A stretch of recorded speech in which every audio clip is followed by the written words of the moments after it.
Welcome to Military Broadcast Radio. Every view, every listener, and every share helps our mission. Every donation helps keep Military Broadcast on the air. Every donation makes a difference. Thank you for your support. mvradio.us.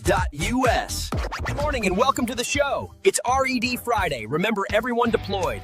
We hope you wore red today. Thank you for joining us and supporting our troops. We begin on the tracks, rails stretching beyond the horizon.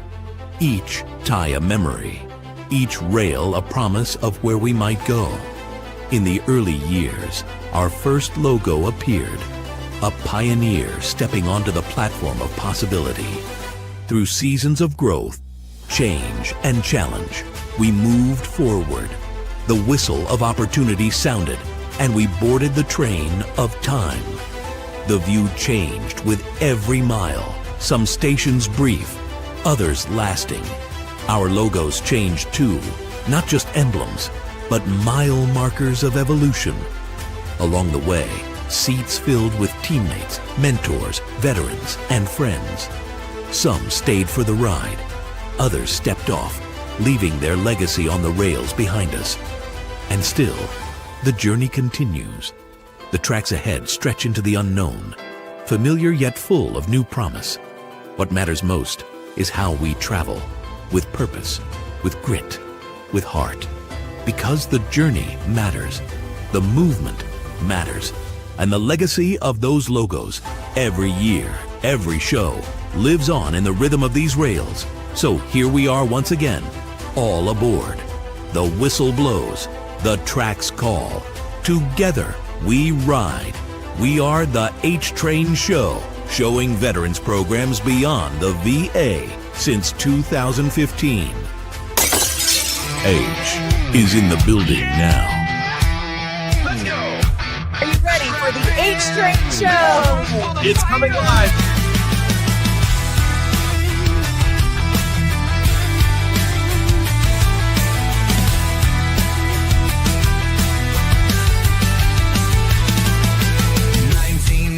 I took the oath. 20 years I gave my soul. Sandstorms, fire, a roadside blast. Everything I knew shattered fast. You haven't seen nothing yet!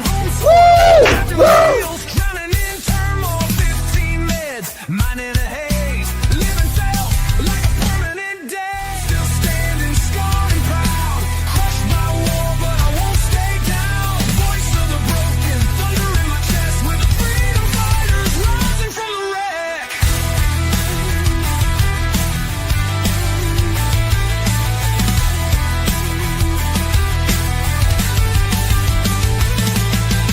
Parents pulled me from the edge of night, pushed me forward back into the light. Ski boots on, carving through pain. Found my fire on that frozen terrain. Said I was too old to beat the race, so I trained like hell, put them in their place. From slurred words to a podium stand, yeah, I'm racing with lightning in my hands. Still standing scarred and proud. Crushed by war, but I won't stay down. From Kokomo to Olympic slopes, we're the freedom fighters born to cope.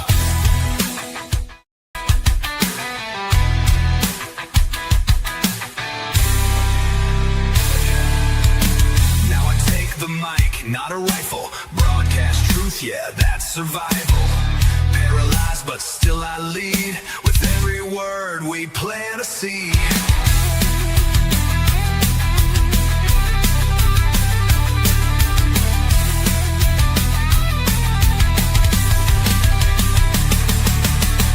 Still standing, warriors loud. Can't break us, we screaming proud. Not wounded, we're on the attack. Freedom fighters, and we're taking it back. Freedom fighters, yeah. Keep rising. Freedom fighters.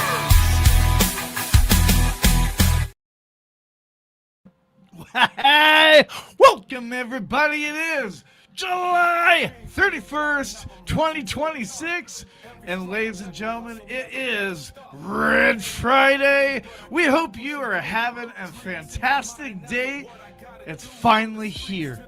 Ladies and gentlemen, you're listening to the H Train Show right here on the station that's letting our veterans' voices be heard. MBR. And to my left, my guest co-host today is she's the eye candy today since Amber couldn't be here. Ladies and gentlemen, you know what? We're gonna call her MJ. Yeah, MJ.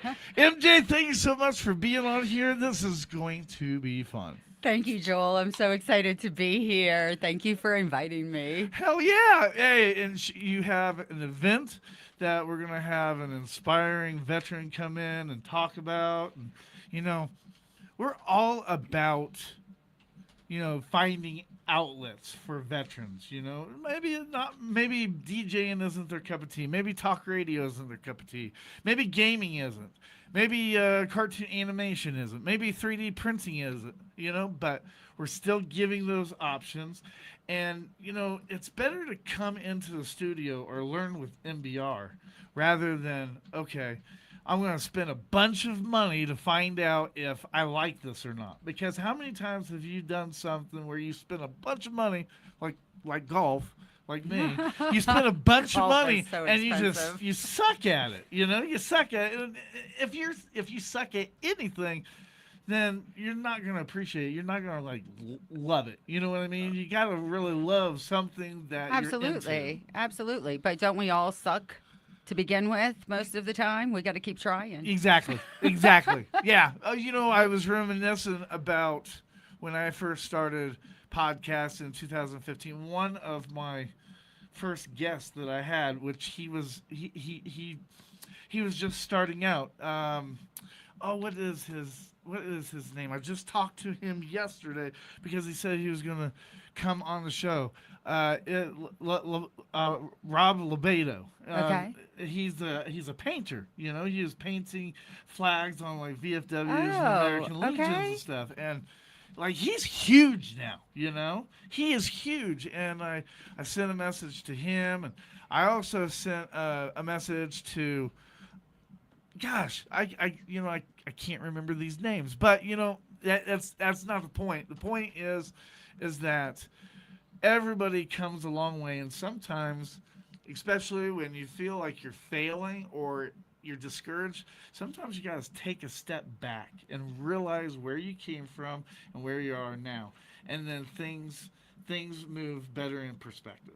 Absolutely. And I think that when Brad comes today, when you meet Brad Gallup and he talks about Warrior Storyfield, I think that's going to tie into very much what you're saying, because Warrior Storyfield is a place for veterans. It's a place for veterans to share their stories. And when I don't want to give too much away too soon, because I want Brad to really explain what the founder, Robert Bellows, has created with this organization. And it began for veterans. It actually began just for Robert himself. And then it expanded to veterans. And now it's actually open to not just veterans, but to first responders, to healthcare professionals who experience trauma, to the families of these people. And what they're doing is so unique. There is nothing like this in the rest of the country, probably even the world. Right. It's a non-clinical approach. I love it. I love the idea. I really do. I love going to and you had already said, we'll talk more about it. You already said that there's going to be music, there's going to be games, there's going to be, different, booths and stuff. It sounds like a lot of fun. So what we're doing is we're making this a community event. Right. We are bringing the community together, and the vision isn't just for it to be in Longmont, Colorado. We want to make this a destination festival. Right. We want to make this sanctuary a destination place for all veterans, for all first responders, for anyone in this country. Right. Who needs a place, an outlet for their art. So what we're creating here. Go ahead. Hold that thought. Okay. What we're gonna do, just segment right into it, ladies and gentlemen. Every morning for those who have been with us for a while, every single morning we do what is called mail call, and it's that time, ladies and gentlemen. It is mail call.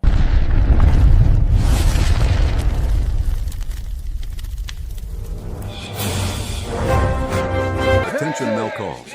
Oh my God! Welcome to Mail Call, your soldier spotlight, powered by WorkSimple, highlighting those who serve and inspire. All right, ladies and gentlemen, today's mail call, and I'll bring this up real quick. Today's mail call comes to us. We shine a light on an organization and people making a real difference in the lives of our veterans. Today, we're featuring a nonprofit that reminds us of something many of us already know. Healing doesn't always begin in a doctor's office.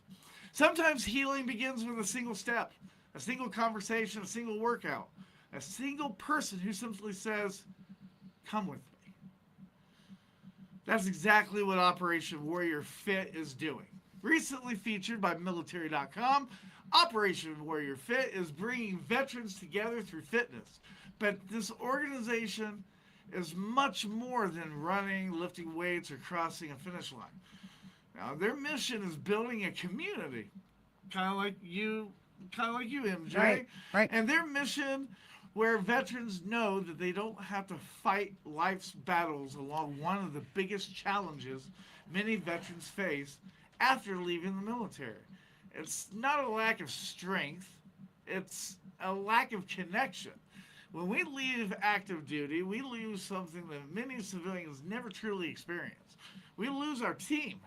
We lose our accountability. Well, for some, we lose our family. You forget, sometimes military guys go into the military because we don't have anybody. We lose that feeling that somebody has our six every single day. For many veterans, that's isolation, and that can slowly become depression, anxiety, and hopelessness. Operation Warrior Fit is working to change that. Instead of asking veterans to heal alone, they're creating opportunities for them to train together, encourage one another, and rediscover that sense of belonging that so many miss after the military service. One event highlighted in this article is the OWF 25 miler. At first glance, it may look like a fitness challenge, but when you look closer, you see veterans carrying the American flag. You see people encouraging one another. You see accountability. You see friendships forming. And perhaps most importantly, you see purpose. The word purpose is something that we talk about often here at Military Broadcast Radio. Purpose gives us a reason to get out of bed, gives us direction, reminds us that our service didn't end when we took off the uniform. It simply changed. Fitness becomes the vehicle. Community becomes the destination. And here at Military Broadcast Radio, that's something that we completely understand. Our mission is different, but our goal, it's the same. We believe healing starts when veterans reconnect with other veterans.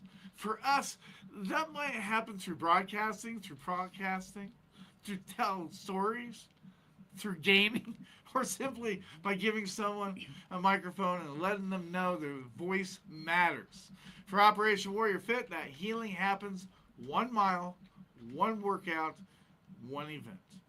1 teammate at a time. Different paths, same mission. Helping veterans realize that they still belong. If you're watching this today and you've been feeling disconnected, isolated, maybe you've been spending too much time alone. Maybe you've been carrying more than anyone realizes. Maybe you've been wondering where your tribe went. Organizations like Operation Warrior Fit is proof that your next chapter might be waiting just outside your front door. Sometimes all it takes is showing up. You don't have to be the fastest. You don't have to be the strongest. And sure as hell to be willing to take that first step. Because no veteran should ever have to fight alone. So today, we'd like to recognize Operation Warrior Fit for the incredible work that they're doing to build stronger, stronger communities and stronger friendships through fitness. To everyone involved, thank you. Thank you for reminding us that service doesn't end when the uniform comes off. It continues every time we lift one another up. This has been your Friday Spotlight on Military Broadcast Radio, giving veterans a voice, because when veterans come together, lives are changed. And you know what, MJ, I'm gonna let you do the top news today. Okay. So today's top news: the finish line keeps moving. You know, sometimes Congress reminds me of a group of neighbors who all agree your roof needs to be fixed while you're standing in the rain. And this is kind of like an analogy on the Richard Starr Act. Okay. Which is in legislation. Go All ahead. right. Well, imagine your roof has been leaking for years, and every neighbor walks over and says, "Yep, that's the problem." Another says, "You deserve a new roof." Another says, "We'll definitely help you." And they all agree. But then someone asks, "Who's paying for all the shingles?" Suddenly silence. Our neighbor says, "I think everyone should chip in." And then another says, "No, let's use money from another project." And then a third says, "I agree. It needs fixed, but not that way." Meanwhile, you're still standing in the rain. That's exactly where we are with Major Richard Starr Act. And the good news is that nobody is arguing whether combat injured veterans deserve it anymore. The battle has largely been won, and the disagreement isn't about if these veterans earned the benefit. It's about how Congress pays for it. And think about that for a second. The people who sacrificed their bodies always paid the price. Now Washington is debating how to pay the bill? I mean, come on, Joel.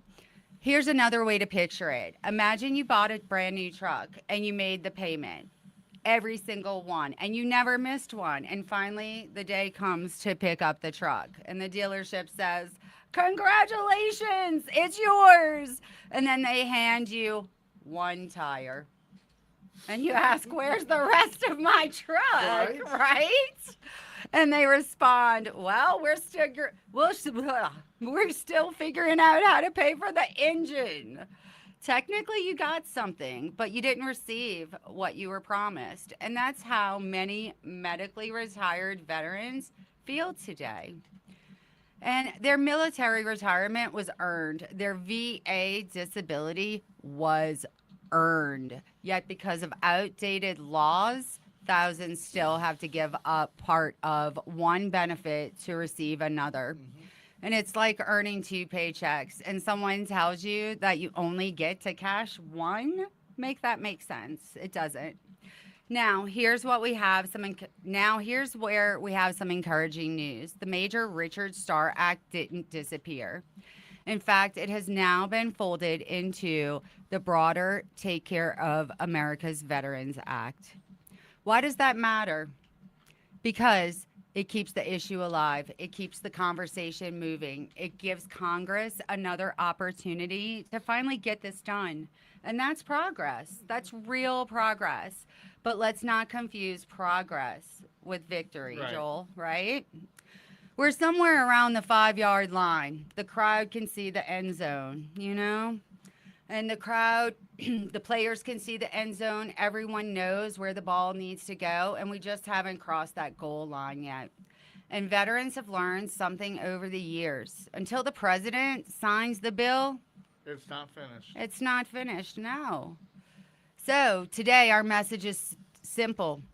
Don't stop calling. Don't stop emailing. Exactly. You know, and I'm glad that you said that, MJ, because you know I get on social media and I hear it in all veterans' voices. You know, they're discouraged. You know, they're discouraged because you know they signed up and they fulfilled their oath, but Congress hasn't exactly fulfilled their oath.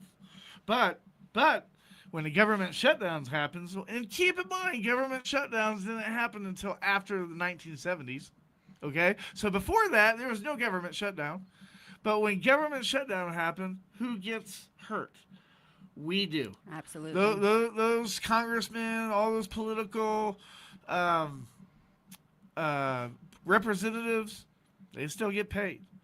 So when people ask me, well, what's the deal with the Richard Starr Act?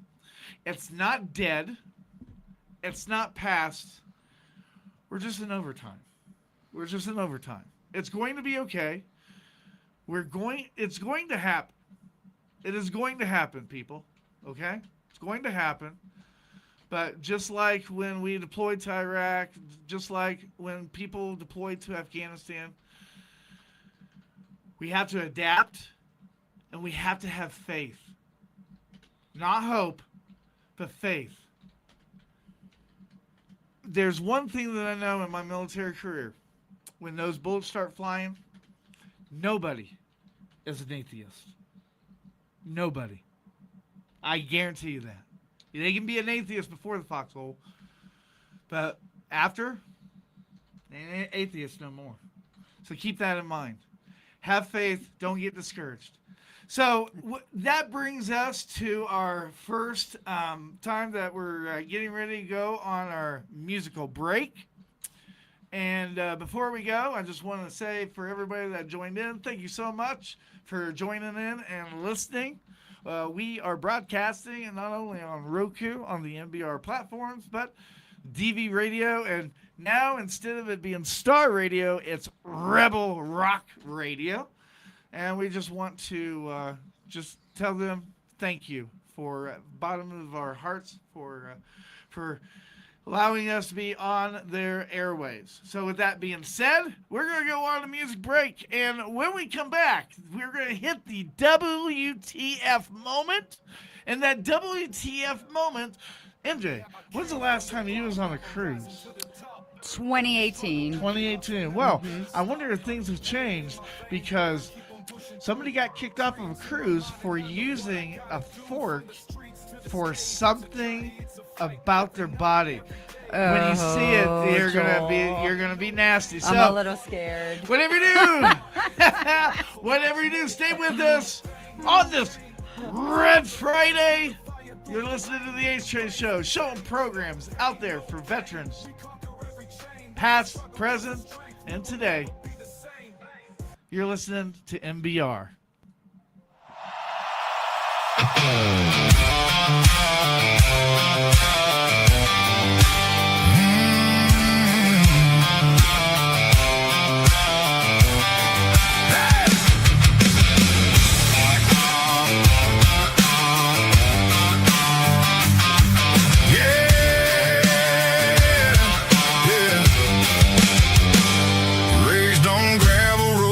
Between our toes by men who crossed oceans and came back close. They didn't talk much about the hell that they saw, just tipped their hats and lived by the law. We learned early on, you stand or you fall, carry your weight or you don't stand at all. From a hard day's work, no time for lust, showed us what a man is by what a man does. We weren't raised quitters, suck dust, bent steel, learned to take a hit before we learned to feel. Don't be freedom's foe. Don't bring my family woe. You never known pain like the kind you know. When you make a good man bad, take his peace away, turn a quiet life into a judgment day. It'll be fun, we won't run, cut you down without noise. That's how it goes with the Boomer Boys.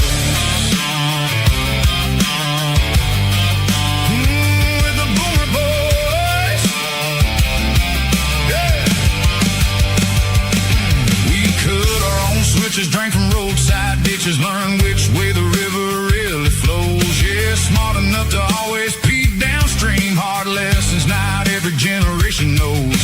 Work through sickness, sweat, broken bones. Didn't need a lot to stand on our own. Punched the clock, brought a paycheck home, clothes on, our kids back. That's how love was shown. We don't go looking, but we won't back down. Threading what's ours and up in the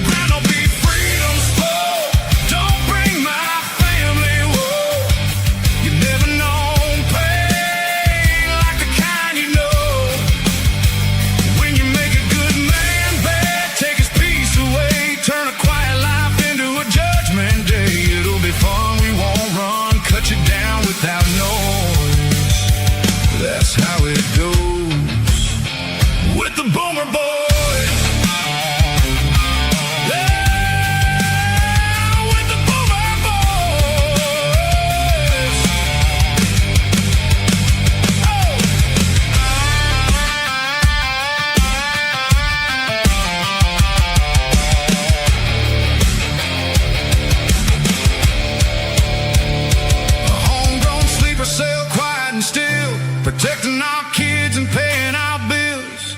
Leave our culture alone, let our flag fly free, or suffer the storm from every color and creed. Raised by wolves from a harder time, depression, grit, and a war-born mind. They didn't show love like we do today, too tired for our time. Just go out and play. Don't take my freedom, don't threaten my kin. You'd rather take a wolf's kill from its den, or slap a rattlesnake to see what it do. You'll get bit either way, and that's all on you. Our fathers were hard men, they suffered and lost, built tomorrow from nothing, no matter the cost. Knocked down many times, but got back in the game. They showed us the way, then gave us the reins.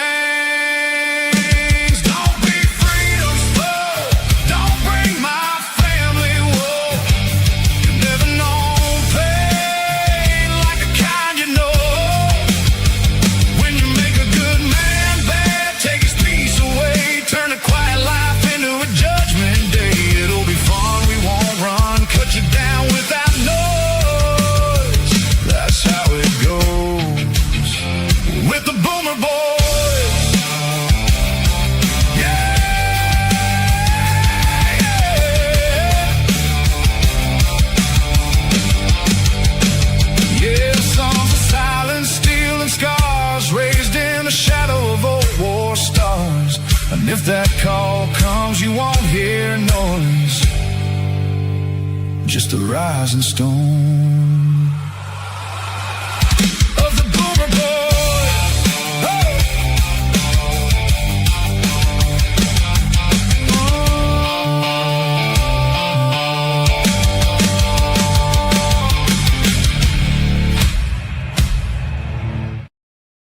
The station where our veterans' voices are heard. MBR Talk. I meant to do that.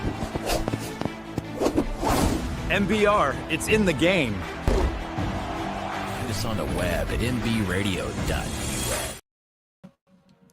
And we're back with MJ, of course, on this Red Friday. Welcome back, everybody. You're listening to the show that highlights all the nonprofit programs out there beyond the VA. We are for veterans and for all the men and women in uniform all over the world. We're on the station. Let's let our veterans' voices be heard. We are on MBR. And, you know, I gotta toot MBR's horn.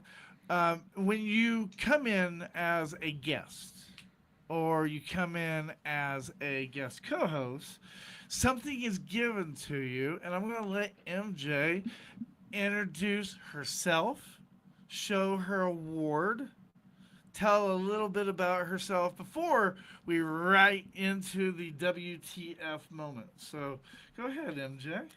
Okay. Well, my full name is Melissa, and I am a speech language pathologist by trade. That's what I do. And I came here and I got this amazing duck from Joel. It is a 3D duck that he has made. That's Broadcast Beaker. Broadcast Beaker. Yes. Quack, quack. So I don't know if you know the story about Broadcast Beaker, but No, tell me. My best friend I lost in Iraq, and his name was Brock Buckland. And in the like the intro, it kind of shows that, right? Okay. And you know, one thing that he wanted as his dream, he wanted an organization that helped veterans that didn't specify era or if you went to combat or anything. Kind of like Team Superfly, but Team Superfly is more for, you know, Marines. Marines, yeah. We wanted something that would help all veterans, connecting all veterans, something that was dedicated to a veteran and not so much the checkbook. Right. Like a lot of business Absolutely. Yeah. So I created a cartoon, and Beaker was Brock's nickname. Oh, this is so special. Yes, so that is Brock Buckland. Oh, I love this. Thank you, Joel. That makes it even more special. Yes. What a beautiful story. Thank you for sharing that. Yeah. And I'm so sorry for your loss. You know, I tell you what, it's been hard, and it's even harder during like Memorial Day and stuff like that. But you know, I think Brock would be happy where we're at today. I think that he's very proud of you. Yeah, I so- think that he would be more than happy Yeah. and very proud. And this is such a beautiful keepsake. Thank you so much. You're most welcome. You're And, most and thanks to welcome. Brock for sacrificing. He gave the ultimate sacrifice for our freedoms. He gave his life. So, thank you. You're welcome. You're welcome. Thank you for being here. Oh, thanks This for is inviting fun. me. This is fun. Hey, everybody. It is that time. Everybody loves this one. It is the What the Moment.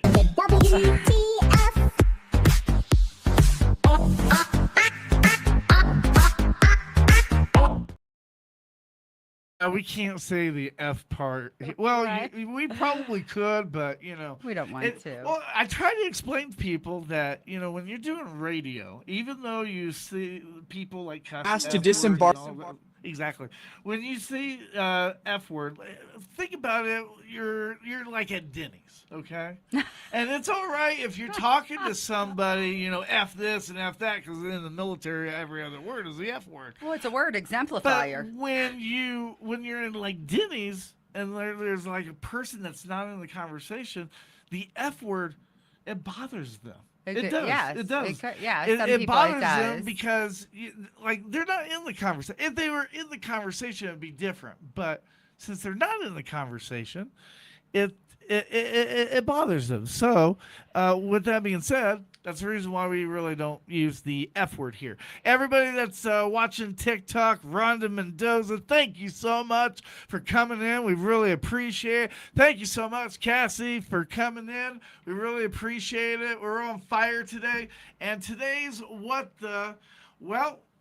let's get it started, shall we? A woman was asked to disembark early after using cutlery to scratch her feet in a cruise ship restaurant. She first scratched the soles of her feet with her hands, then even picked up a cutlery fork and used it to scratch them, and the staff nearby did not stop her, allowing her to continue eating. This isn't just a simple matter of personal habit, as the cutlery on this cruise ship is for other passengers. After she used the fork to scratch her feet and then put it back, who knows if the next passenger would pick it up and use it directly. After the video went viral, many people called Carnival to report her and demand punishment, but there has been no official response so far. According to circulating rumors, this woman may ultimately be asked to end her cruise early and disembark because of this behavior. How should cruise lines handle passengers who engage in such behavior in public restaurants, which clearly affects hygiene and the experience of other passengers? Do you think this behavior should result in immediate disembarkation?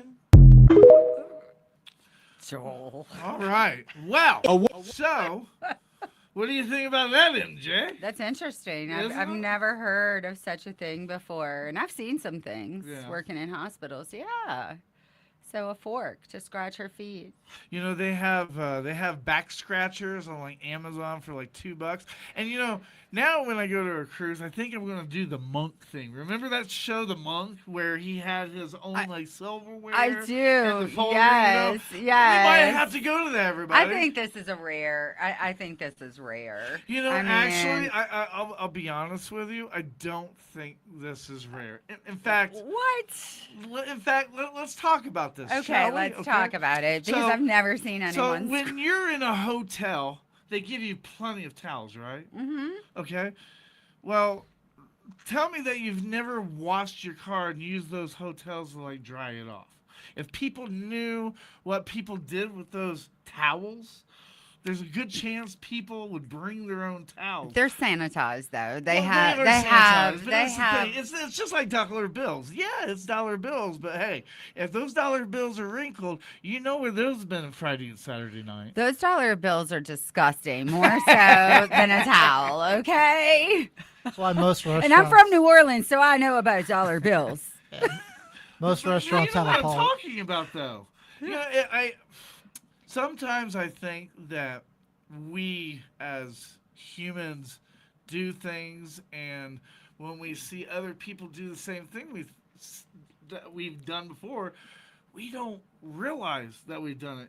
It's like that song on TikTok. Hey, I might be a piece of crap, but you might be a piece of crap too. You know? Yeah. I know that And one. I think sometimes we get mad at people, but we're doing the same thing that we got mad at them for. Oh, I think that happens quite a bit. And Yeah. I think it's really hard for us to look Right. at ourselves and look within. It And is. most often, people, to avoid looking at themselves, will pick apart the other person. I totally agree. Like, for instance, so I went and visited my daughter this last weekend, and her little girl, my granddaughter, Yeah. she did something I was very disappointed with, and I never yell. I hardly ever yell ever. And I kind of discipline, put her in a corner, Right, hey, right. do you want to be done like that, kind of thing. Right. And then 5 hours later, my daughter does the same thing. And I looked at my daughter and I'm like, I just yelled at your daughter for doing the same thing. And I didn't sit there and yell at her. I didn't sit there and be mad. I went outside for a little bit of a break, Right, just kind of right, to decompress. Yeah, resettle, take some and I breaths. came back and I told her, I'm like, I love you, but I'm disappointed in what I saw, and sometimes we just don't think. We don't. I will tell you right now that I used to get so upset until I don't know. I heard this person talking about like this quote or whatever, but it's easy not to get mad at somebody when you try to put yourself in their shoes. Oh, absolutely. I mean, Yeah. I try to always put myself in somebody else's position. I have this motto working in hospitals. So I work with brain injuries. I see some pretty significant things. I work with people when it's the worst parts of their lives. And that can be a little bit daunting for us as healthcare workers when we're dealing with the public. So I have this little thing that I always do when somebody's really annoying me. I look at their face and I think that's God in drag. Okay.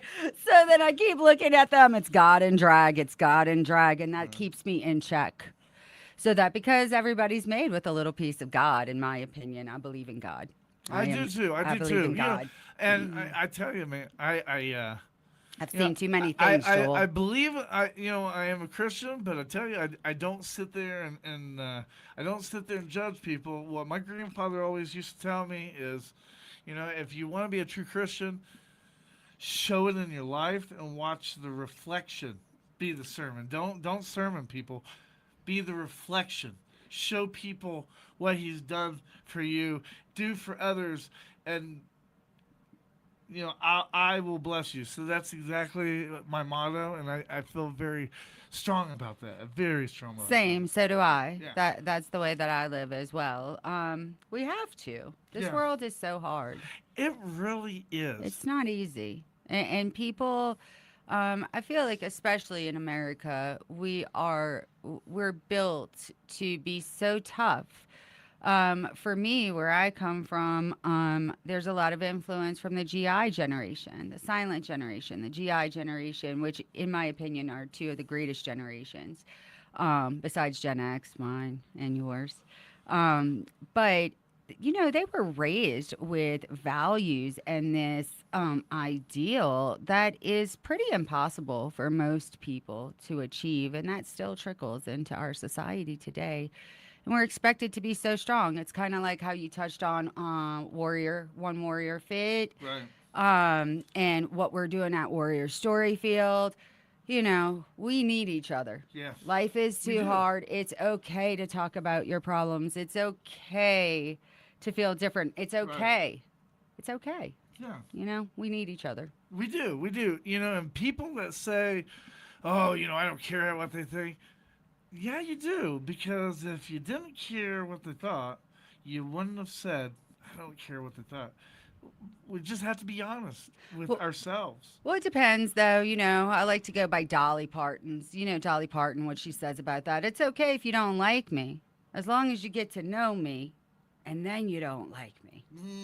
Okay? That's good. That's good right there. But I if you do don't like care that. to get to know me, then who cares what you think? Right. Oh, and that's true. It's That true. is very true. In fact, somebody, and that takes us into the segue of our drop the date. Somebody that was loved by a lot of people. Well, the gangsters didn't love them, did they? Ladies and gentlemen, it is that time. It is drop the date. I love gangsters. Today in history.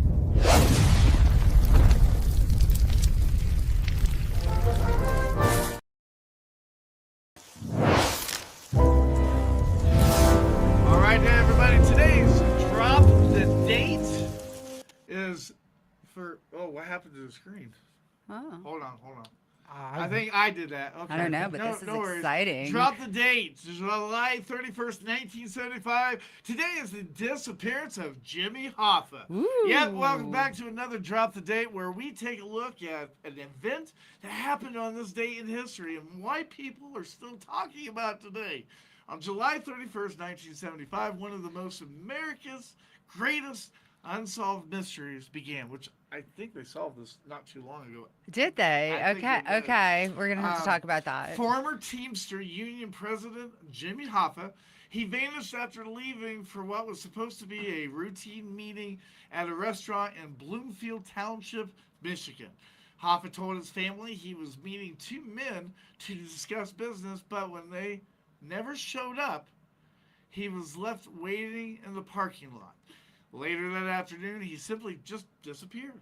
His car was eventually found in the restaurant parking lot, but Jimmy Hoffa was nowhere to be found. There were no confirmed sightings, no ransom demands, no clear evidence explaining what happened to him. Despite decades of investigations by local police, the FBI, and countless journalists, no one has been able to prove exactly how or why he disappeared. Jimmy Hoffa wasn't just another businessman. He was one of the most powerful labor leaders in America.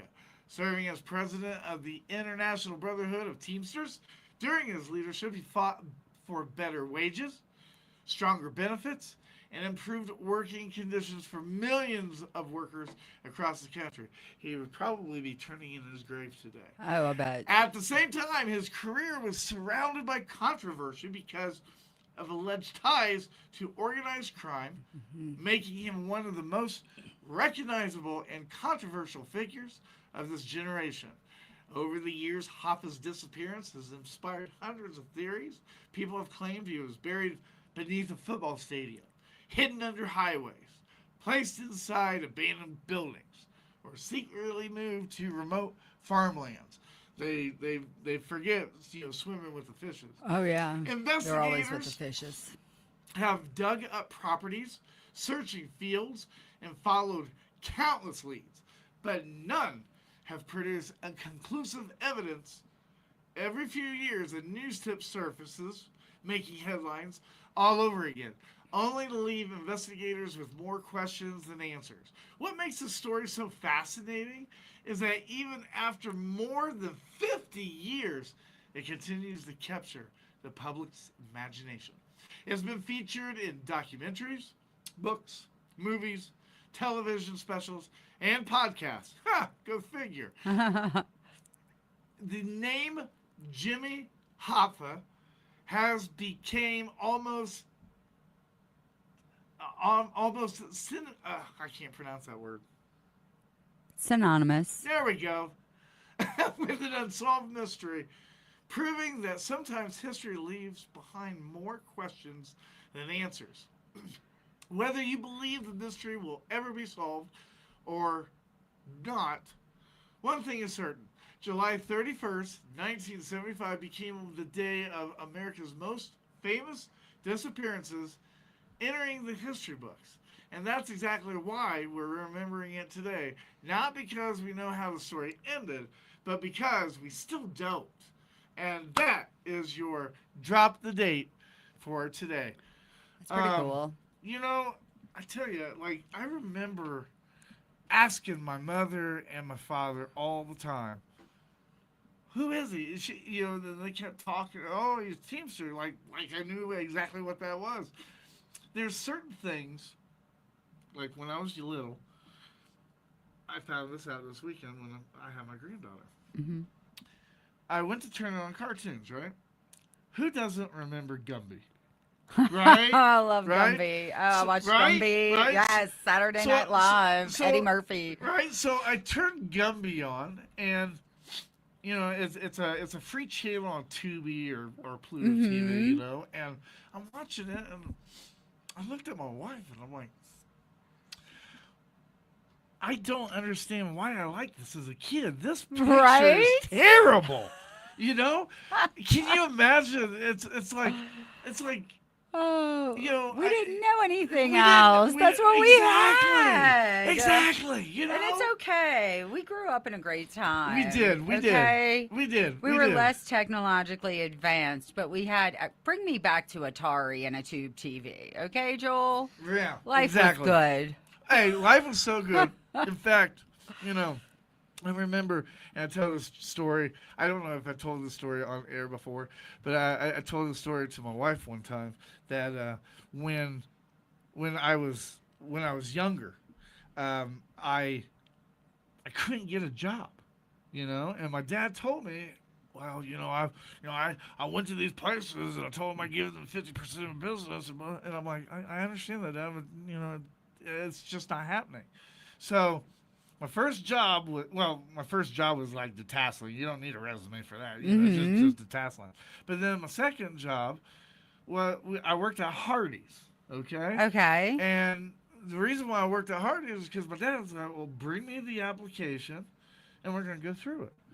And I'm like, okay. So I filled it out. He looked at me and he's like, you've got to be shitting me. And I'm like, what? He's like, H.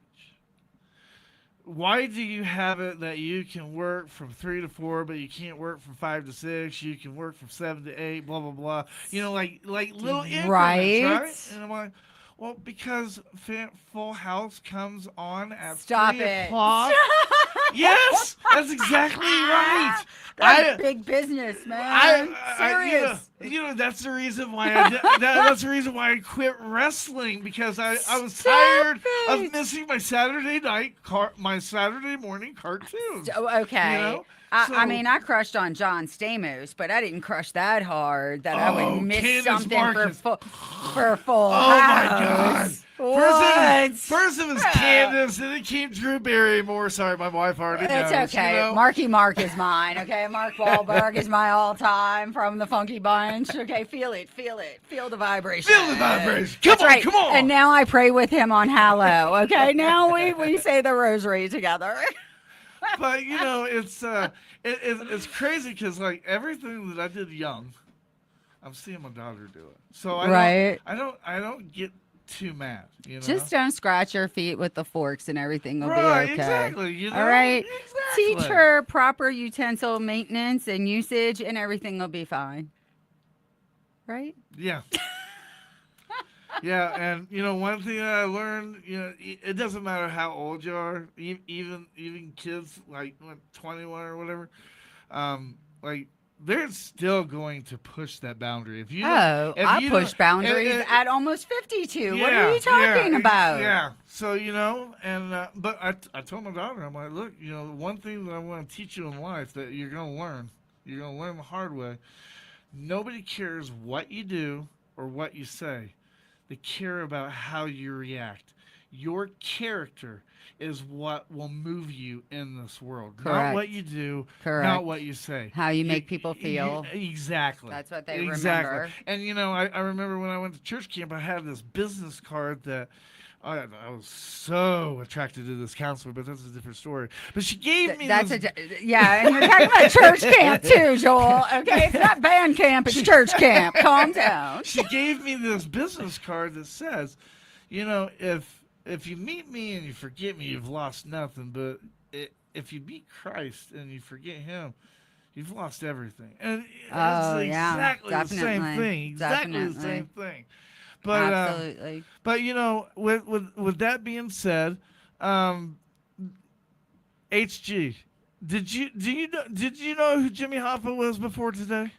I had heard the name, but I Didn't know what he had done. So you had heard the name, but Okay. didn't know what he had done. I heard that he was buried in some kind of parking lot under cement. I thought that was the last thing. I forget who it was, but there's like a gazebo out by a pump. Out by the pool. In fact, you could use the Brock HG. I think they found his remains. I think it was under a gazebo at a pool, but I forget whose name is. I'll have HG look that up real quick with the Brock. Yeah, HG, we call do that. we call our Chat GPT the Brock. So The Brock, Yeah. I like it. Yeah. I like it. Yeah, so I love gangsters and I love that period of time. And that was some of my favorite movie genres. Growing up in the late 80s and early 90s, we had some of the best gangster movies, like and it's Casino so sad and that Goodfellas. that's where I learned my yeah. history is watching movies. Is that it so? really is. So in New Orleans, there's actually quite a little mafia scene. So I Yeah. grew up, and there was chitter chatter Yeah. all around about whose family was in the mafia and whatnot. Right. I can't name names. Right. But, New Orleans has a little bit of seediness. Hell and yeah, there's- they do. yeah, we do. Shout We're out beautiful, to Caveman because he's in New Orleans right now. beautiful culture of New Orleans. And Captain Caveman. Captain Caveman! Blah, blah, blah, blah, blah, blah. Well, hey, everybody, it is that time. We're going to go on our next music break. And when we come back from the music break, it is that top of the hour where everybody is waiting.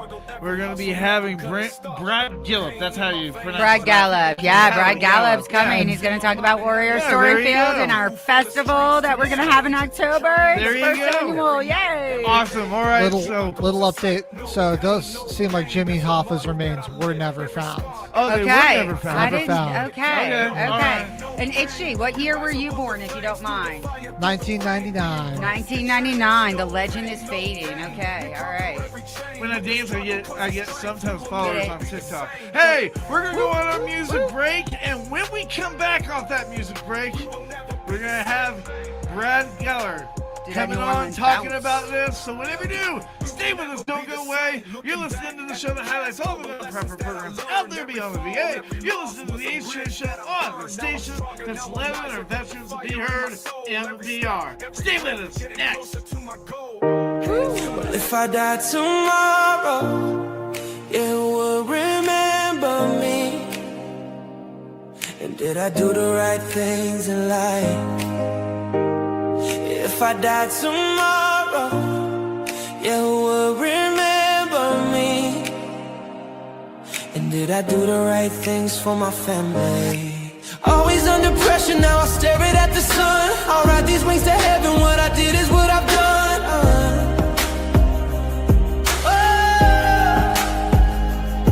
And if I died tomorrow, would you come visit me? Wipe off my headstone, maybe rake some leaves, play some pretty flowers and get down on your knees. Maybe say we miss you, then come back another week. Never take for granted your time on this earth. Live each day like it's your last. Love the ones you hold dear.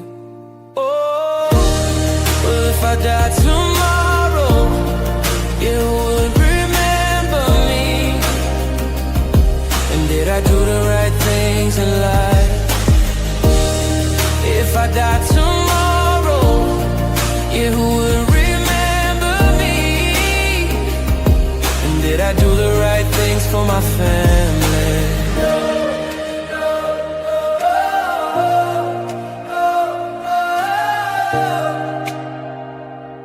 And did I do the right things for my family?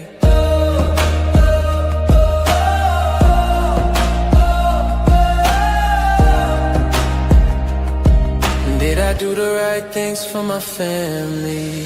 Well, if I die tomorrow, you would remember me. And did I do the right things in life? If I die tomorrow, you would remember me. And did I do the right things for my family? Always is under pressure, now I stare it at the sun. I'll ride these wings to heaven, what I did is what I've done. And if I die tomorrow, and if I die tomorrow, would you come visit me? Wipe off my headstone, maybe rake some leaves, place some pretty flowers, and get down on your knees.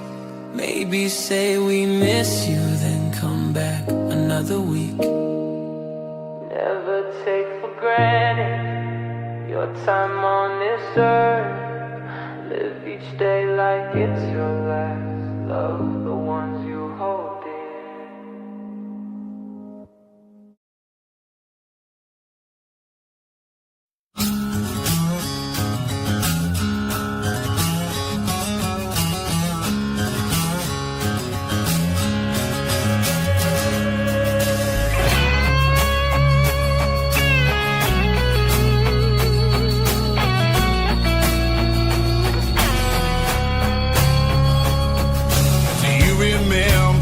In the day when everything that was made was brought to life by American soul. Promises kept and differences made to keep alive a dying trade, 'cause we believed hard work made it so. Sworn to the black to keep safe our way of life and how we're raised, 'cause we're not gonna lose what we stand for. In the back, and we're never looking back. You may never like what I do, or all the ways I make it through. Well, I'm not gonna change, and you don't have to stay. Welcome to American Made.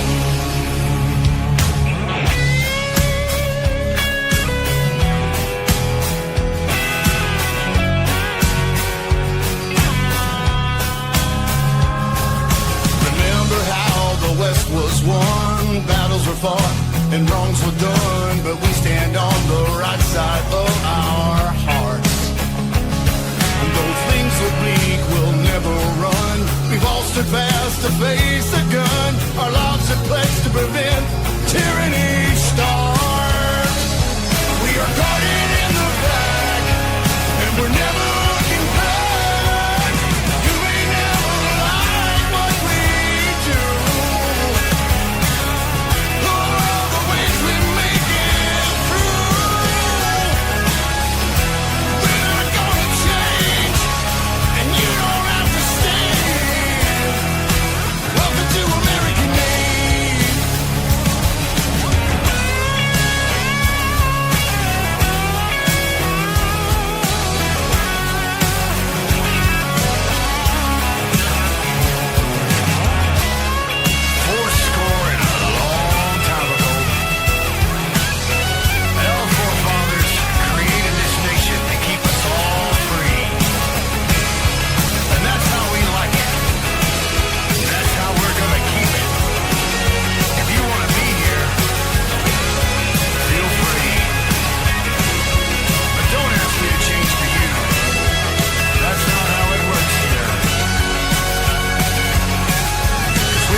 since I'd seen his face. Not much had changed, just a different time, different place. When I shook his hand, I knew something had changed.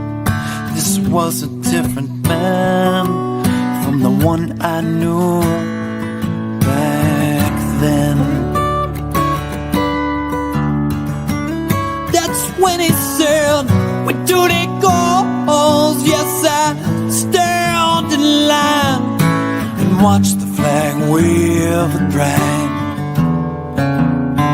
You see, this is what I do. Yes, I bleed red, white, and blue.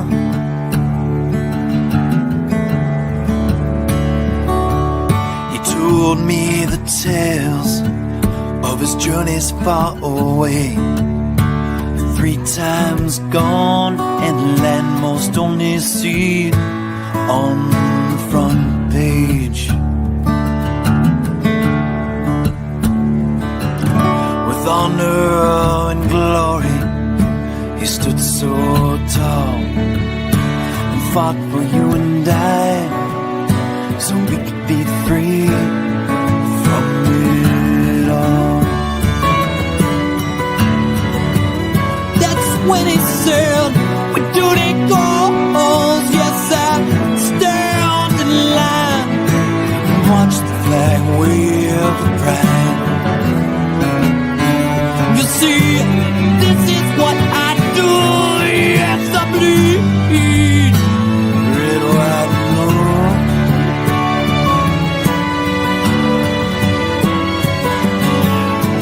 Where do they go? Yes, I stand in line and watch the flag wave and brag. You see, this is what I do. Yes, I bleed. This is what I do. Yes, I bleed. Oh, this is what I do. Yes, I bleed. Red, white, and blue.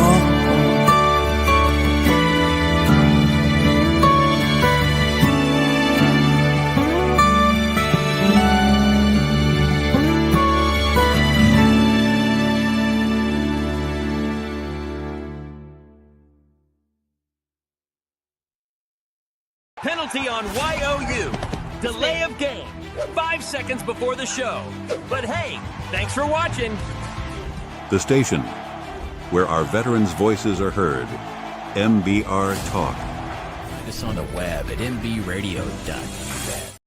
You're back. All right, ladies and gentlemen, and we are back. You're listening to the show that highlights all the nonprofit programs beyond the VA for all of our men and women in uniform all over the world. It is Red Friday right here on the station that's let our veterans' voices be heard, MBR. And ladies and gentlemen, today I'm pretty lucky, you know. I've got some eye candy over here. I got some eye candy over here, you know. We got this going on, and Brad, thank you so much for being with us today. It is that time, everybody. It is the interview of the week.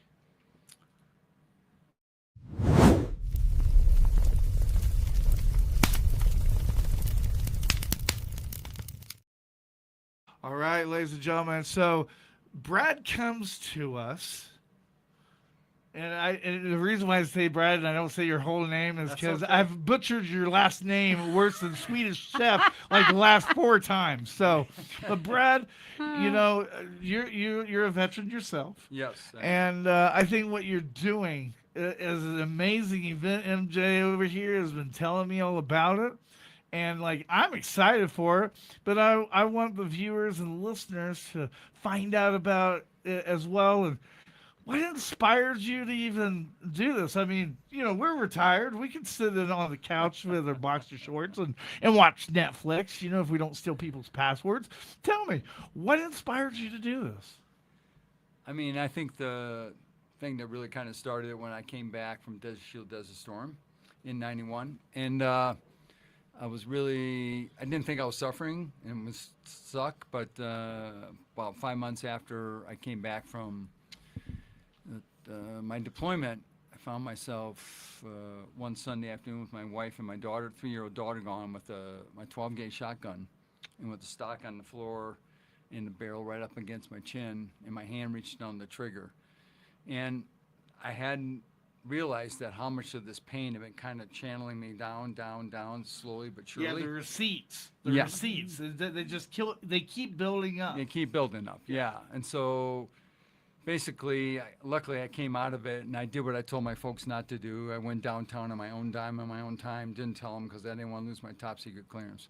So, because at that time I was an aircraft maintenance officer and I had about 500 people working for me and I ran a squadron F-15s at Langley. So anyway, that started my journey almost 35 years ago, and continued to be on that journey and doing many different things, including becoming a grief facilitator, working with the organization called TAPS out of Washington, D.C. I helped start up the Good Griefs program there with the children's program in '97. I became an equine guided coach in 2000, working with horses, and I've been doing that ever since. And I'm also a transformative coach, and I did that in 2017. But during all that time, I was living here in Boulder after I retired in 2003. And I was working with this gentleman named Robert Bellows, who's a really good friend of mine, and he's an artist. And I was really going through a tough time again. I was going through a divorce. It was difficult. And I was working with Robert, and he got commissioned to build this rooster, a 10-foot tall rooster for outside we used to call alfalfas in Boulder. It was a natural food market. Anyway, he asked me, he just showed up. I told me, come over to the shop, and I did. And so he just gave me some gloves, and he said, let's go to work. Right. And he was building the structure of this rooster. And I've never considered myself to be an artist. I always considered myself as a mechanic in the Marine Corps for those 4 years, and then the 17 years in the Air Force, I was an aircraft maintenance officer. So here all of a sudden, I'm welding, he's teaching me how to weld, I'm putting things together, we're building on this rooster, a 10-foot tall rooster, which ended up weighing 4,000 pounds, and was called Alfie outside of alfalfas while I was there. And all of a sudden, when it was over, we just looked at each other and said, what do we do next? And I said, we got to do something for warriors and first responders, but it's supposed to be for warriors. So we worked on it, trying to figure out what could we design and make it out of metal. And we came up with the idea of a dragon to represent the warrior at war, being on that military platform out there. And that makes sense. Yeah. And then we said, okay, what's it mean to come home from war? What do we need to be able to integrate and transform ourselves to come back? Because we're changed. Right. Even if we didn't go over and see war, I mean, in combat, all of us go through the initiation.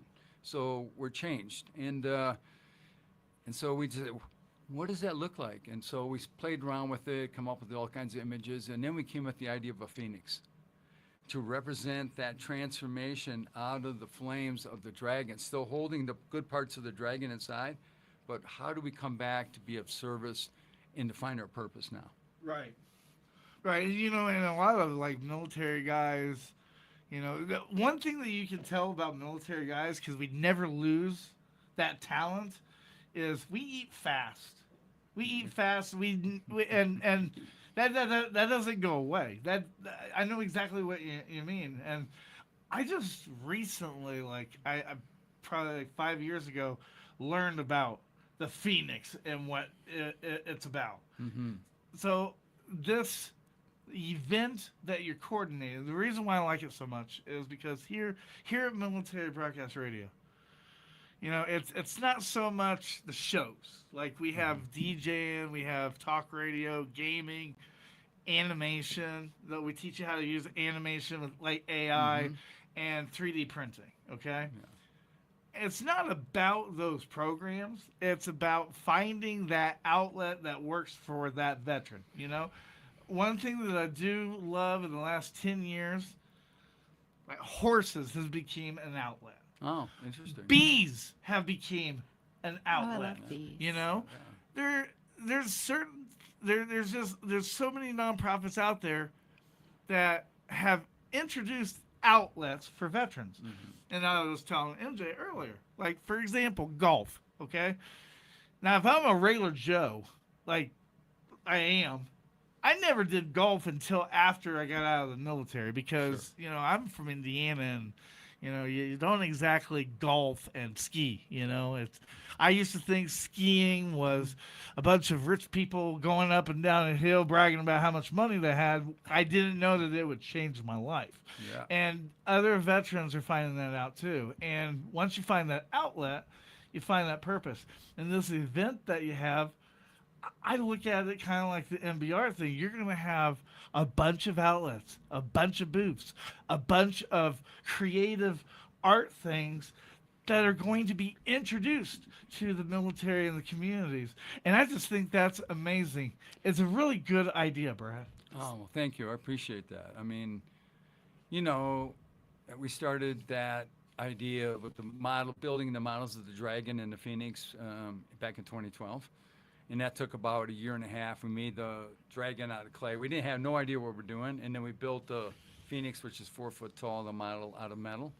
And then we just said we got to make it, take it outside and see what we can do. And so Robert asked me, how big do we want to have it? It's 10 foot tall. Like we built the rooster. Do we want to be that tall? And I said, no, it needs to be twice that tall. It needs to be so much stature and so much presence that can represent truly what warriors, how much pain and how much suffering we carry inside of us as being a service to this great nation. And also seeing that it's something that you could step into the space in between them. And when you do step into that space, you feel the power of those two already talking to each other and that energy of those creations. So, you know, 15 years later, thousands of people have been out there, hundreds and hundreds of people have worked on them, thousands and thousands of hours we put into it. And now we've got these two creatures that are 20 feet tall, weighing 20,000 pounds, which is 10 tons. Because we just didn't build a frame and put metal over it. We built the muscles, the tendons. We built everything out of it. And this was where warriors and civilians came together and taught each other how to be artists. Yeah. And there's nothing in the country like that. Right. I'll let you go ahead, Jay. I'm sorry. No, I was going to say, so that's what makes this so special. So that's what the catalyst for me to help this organization to produce this event, that this story right here was the catalyst, because there is nothing like this. It's a non-clinical approach, not just for veterans, but now it's open to first responders. It's open to healthcare workers, their families. And again, I can't say it enough. There is nothing like this in the country. And I have had the privilege of visiting the sanctuary. And when Brad is talking about the Phoenix, the Dragon, they are these massive creations. And the insides, they actually have the insides. They have a rib cage. They have the pieces and the parts inside of these actual structures. And so what we want to do with this festival, it's going to be, we have a tentative date at Wibby Brewing, October 10th. And we're going to have about 5 bands lined up for the day. We are asking for vendors. We are asking for sponsors. We are going to have leveled sponsorships. And this is going to help take Warriors Storyfield to the next level. We need to move these structures onto their new property. They just received a really beautiful grant that helped them purchase new property. It was a donation too. Yes, it's a donation, strictly donation, a grant. Yeah, strict donation. So this is all donation I wish based, we could and get we that. need. We're still 0-12 for donating. Well, what we're doing here. So I have a 3-year vision. This is not going to be just 1 year. We want to bring this onto the property eventually. And the organization was already planning a gala event because they're doing a documentary. And so this all ties into the vision that I have next spring, I'm hoping that we have a premiere for a documentary and a gala Yep. to follow this event. So this is not going to be just one thing. This is going to grow. And we're also spotlighting the Djembe Orchestra of Colorado, which is also another nonprofit organization. So it's both of these organizations that we are highlighting for this event, and we want to take both of these organizations to the next level next year, the following year. And we already have a headliner. It's our first year, and we already have a headlining act. World-class drummer, Manas Iteen, who has worked with Mickey Hart from the Grateful Dead. He's worked with Arrested Development. Many people in Colorado have already seen him play at Red Rocks. Okay? Yeah. So he is a very good friend of mine, and he will be the second to last performer. And then Djembe Orchestra is going to close it out. So what we're looking for, we're going to be asking for major sponsorships. So the community, people in the community, the benefactors of the community, we need you. We need the big banks. We need the big businesses. We need sponsors to help us to do this. Right. Without you, we cannot. Brad, I'd love you to tell the people how much this has helped others. And before you tell us, I have one last question. Sure. What is the significance of, you said when you was talking about building the dragon and there's 10 feet, hey, is this taller? Yeah. You're like, no, it needs to be double the size. What's the significance of why it needed to be taller? I think there's something about instinctively when you're working with these look at these two creatures, the archetypes live inside us. The part of us that wants to be of service, the warrior to go to war, but also that helps us get things done, that other part of it. The Phoenix being able to see that you can transform your life and be in service in a new way and find a new purpose when you come back, which we all want to be able to do. So it's just about the hugeness of that. It instinctively evokes something in us we don't even know we can put language to. And that's what the power of art is. Right. It connects us to the possibility, especially what makes it so powerful. It's communal art. It's not just a civilian artist teaching a warrior to become an artist one-on-one and he goes off and does his art, which is wonderful. But this is where civilians and warriors, women, men, children, grandparents have all been part in community, have been created that has kept a lot of us alive and even transformed our lives. And so we've been able to integrate these parts of us that are kind of in the shadow that we don't want to talk about, that we say, I'm not going to talk about this. And to be able to see that the presence evokes it. And when we move these things onto the property, we're looking to maybe do it by the end of the year, early next year. We're going to create an actual pavilion out there on the property. We got 40 acres out there. With a beautiful house, outbuildings. It's a beautiful piece of property. It's beautiful. Right outside of Longmont. And we're going to build a pavilion and build it right into the hill. Dig out the hill, put them right in the hill, and with a 40-foot kiva, which actually means you step down more into the earth, and these sculptures will sit at your shoulder. And you're looking at the Front Range. Our neighbors at Blue Cloud Farms, they got 60 horses, so you're looking at horses out there. It's an incredible place. It's beautiful. And we're going to do one-day experiences, working with that space in between there, and then also do an equine, because Blue Cloud Farms, they got all those horses. They're going to help. They already want to help us. And I'm going to train equine coach along with my really good friend Michelle Kay, who's the same thing. And we're going to build an arena out there and put 2 round pens in there and do that work as a one-day and eventually a 3-day experience. From people will come around the country. This will be a point. This will become a national level experience, and what we're doing. And that's what I want this festival to begin to plant this seed. That's how Sturgis started. Yeah. That's how Sturgis started. Really? Yeah, Sturgis started with just, I think it was actually 2 or 3 guys that got together in North Dakota, right? Yeah, North Dakota.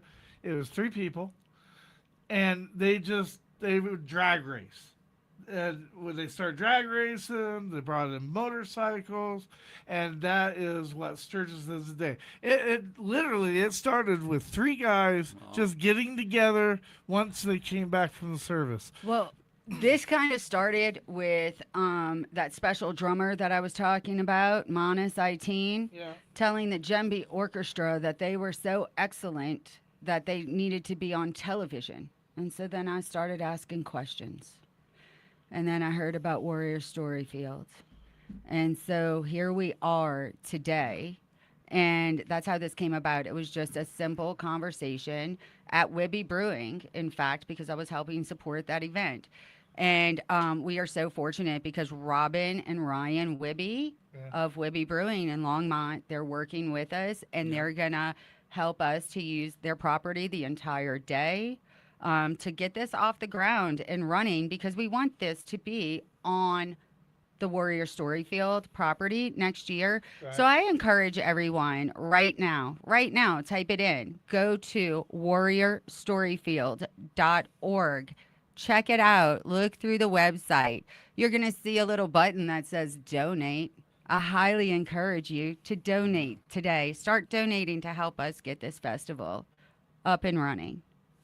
I like it. You know, me and my wife and granddaughter almost went to Longmont this weekend because they had this, and it might be the same place you're talking about. They had this horseback ride for $5. It was like a nonprofit that they were just doing for the weekend. Nice. And but it was just so hot. So we wasn't able to make it. But you know, you talk about beautiful places. There's not many places in Colorado that's not beautiful. Colorado is beautiful in and of itself, but the piece of property that they just purchased it's beyond gorgeous. I mean, Robert's property where he lives is very beautiful too. But this sanctuary is just, it's literally that, a sanctuary. It's peaceful. It's beautiful. It's gorgeous. And so more people need to know about Warrior Storyfield. More people need to be able to get out there. It's been a blessing to me, I have to say. Meeting Robert, meeting Brad, meeting all of these people.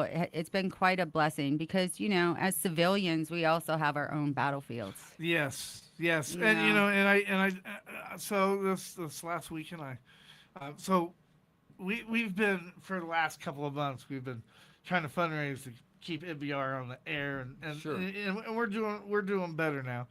But there was this person that he was a friend of mine, you know, and this friend also told me when I was like selling shirts a long time ago, I'll just wait until you start giving them out for free. And I'm like, okay, well, they cost money. Thanks for your support, you know, kind of thing. Well, but he comes to me and he's like, you know,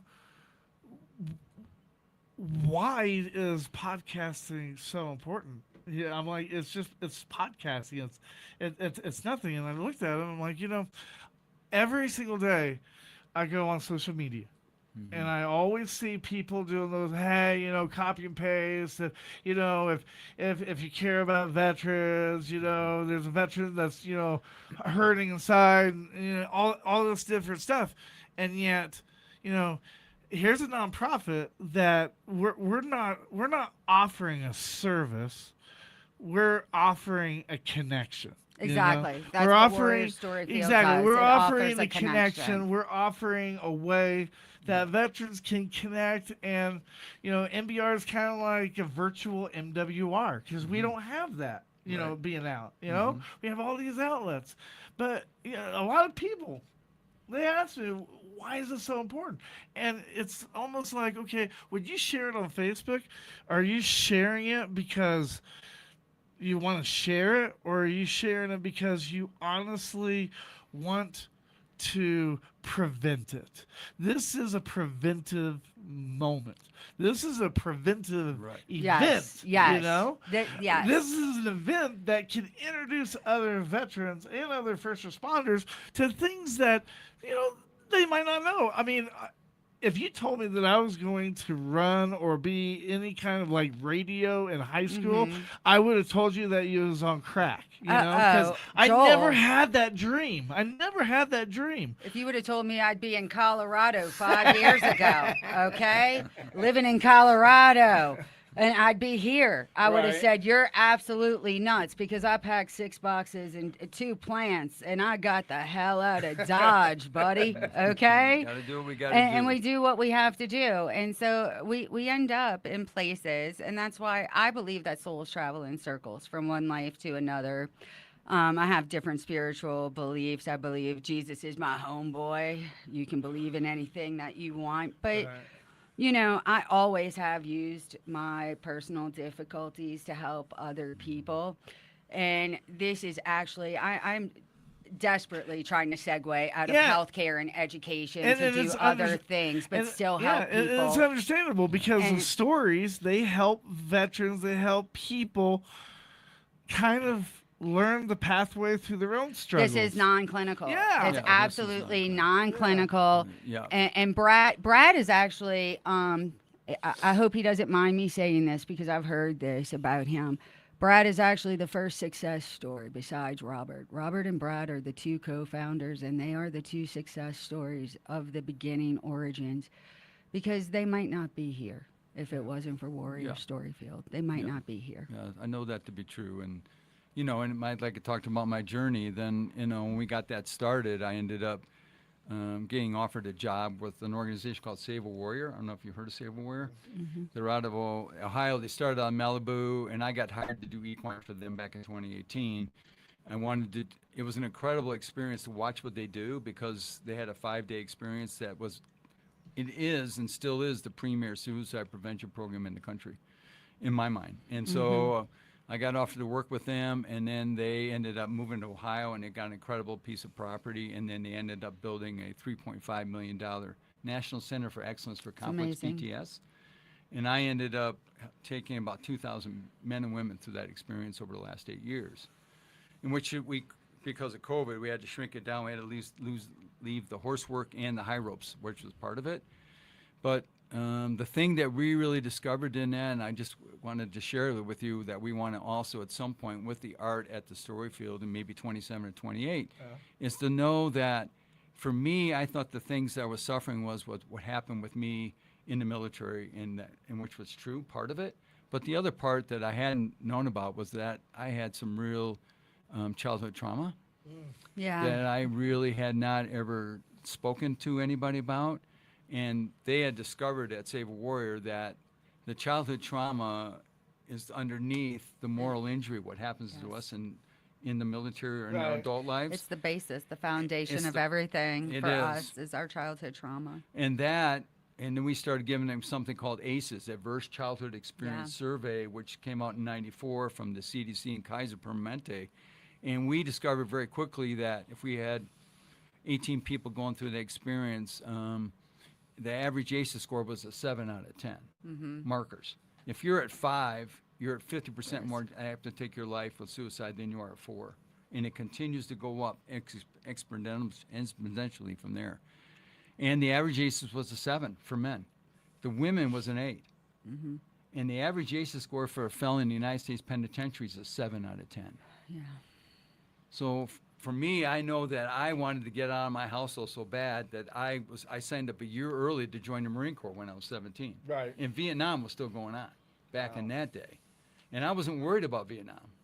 I just wanted to be a Marine, and I wanted to get out of my household just because there was so much struggle, oldest of 7, and we're very, very poor. My mom and dad were doing the best they could, but it was tough.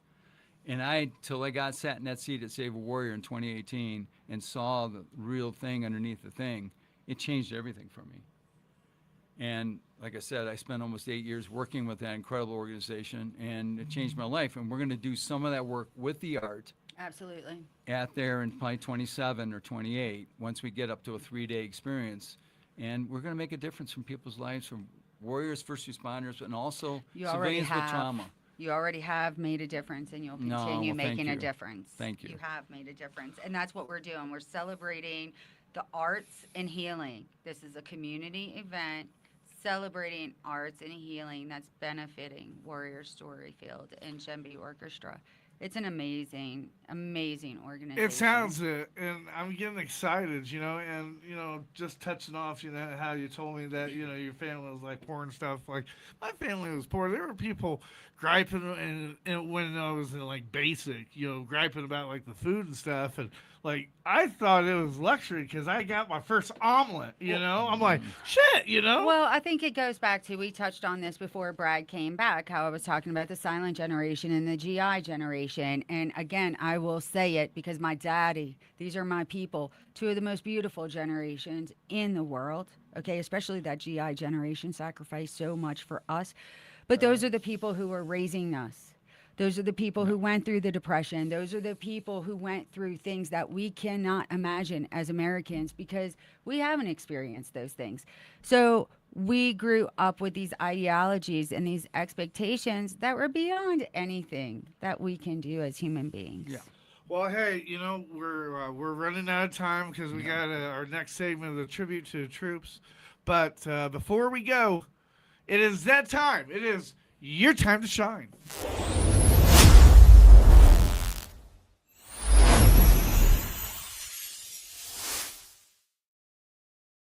I might not have set you up for that right question. Maybe there's something a little bit more that you want to get off your chest. This is your 2-minute platform to say whatever or do whatever you want to. It's your time to shine. Oh, well, thank you. I appreciate it. Number one, thank you for offering me to have me on your show. And, of course, thank you to Melissa for setting it up and becoming this kind of North Star for us to really get the word out. Because we kind of had to put it under wraps for 15 years because it was Robert's backyard. And we had people still showing up, riding by on their bikes and coming by and saying, hey, can we come in? And 15 riders would come in. And so, now we're trying to get the word out. So I really appreciate that support. Yeah. I think the biggest thing is that I've learned over this last 30 years of my own journey in becoming, a person of service and being able to facilitate transformation and integration for people, is that we're so much more alike than we are different. Mm-hmm.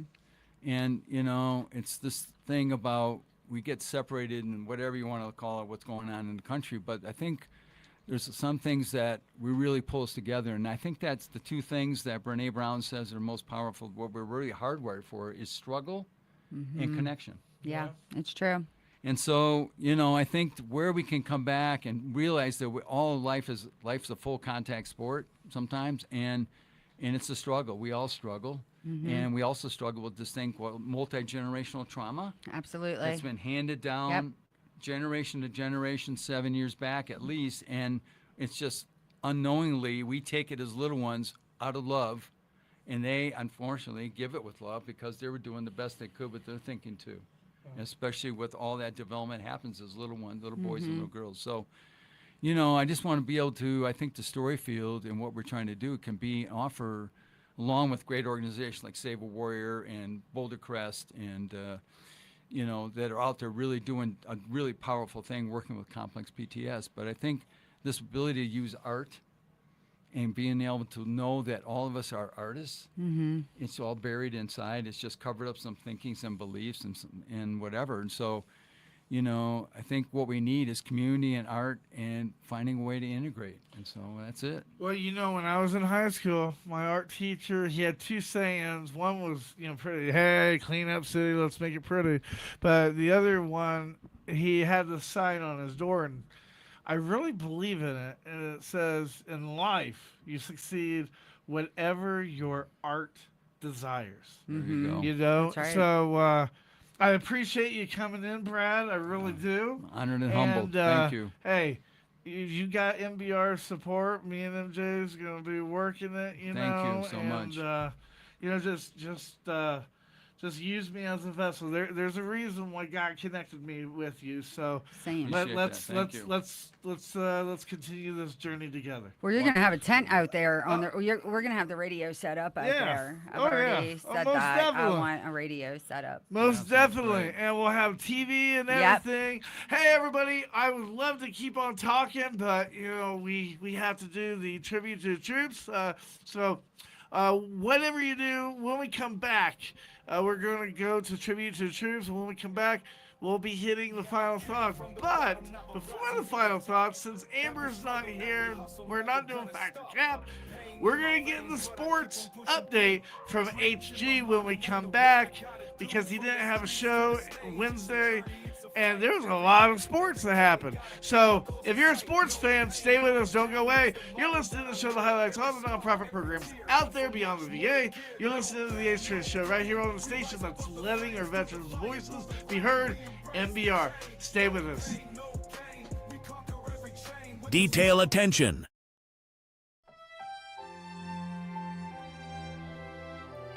First call, the service member's name is called out loud in the context of a unit. This is meant to ensure all are present and accounted for. Second call, the name is called out again, louder, to confirm that the service member is indeed absent. Third call, the name is called out for a final time, followed by a statement indicating that the service member is not present and accounted for, signifying their death. The final roll call serves as a symbolic gesture to respect and remember their service.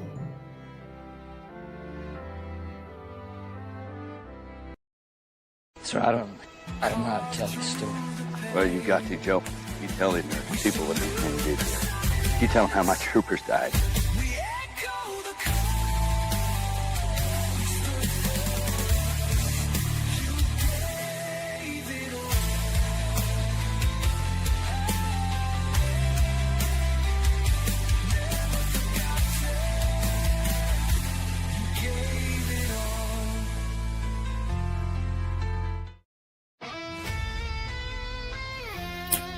Hey everyone, thank you for tuning in to NBR today as we pay tribute to Deputy U.S. Marshal Michael Andrew Hansen, or Drew, age 36, of Pineville, Louisiana. Drew was born on September 15, 1989 to Michael and Sarah Hansen. Before joining the U.S. Marshal Service, Hansen built a career in law enforcement across the Gulf Coast region.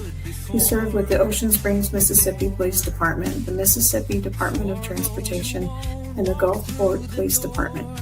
He later worked with Customs and Border Protection in Nogales, Arizona, and then with Immigration and Customs Enforcement in New Orleans before fulfilling his lifelong dream of joining the U.S. Marshal Service in 2020.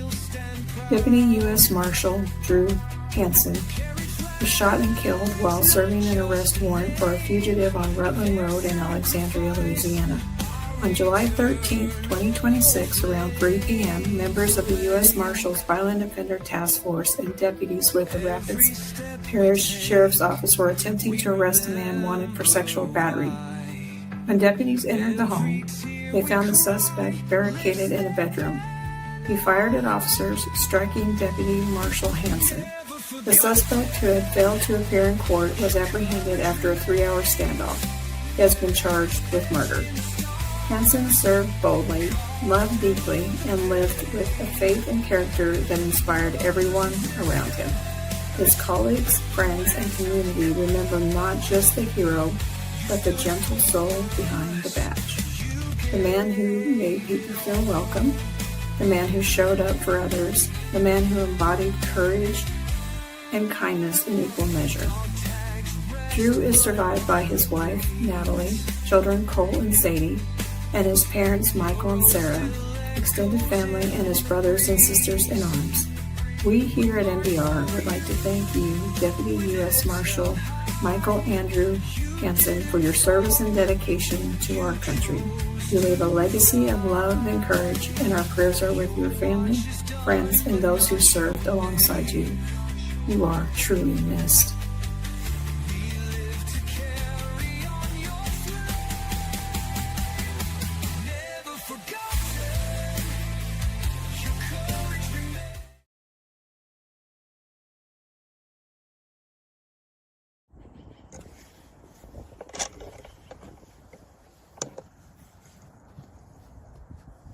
Bell detail, attention. Ready.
It's the guts and it's the glory. 100 stripes, 100 stories. It's the Pledge of Allegiance on the 4th of July. It's them handwritten letters from home. It's them sleepless nights alone. It's his newborn baby he left with his wife. Mr. Red, White, and Blue, lay down, here's a line. Mr. Red, White, and Blue, for these stars and stripes. Hey.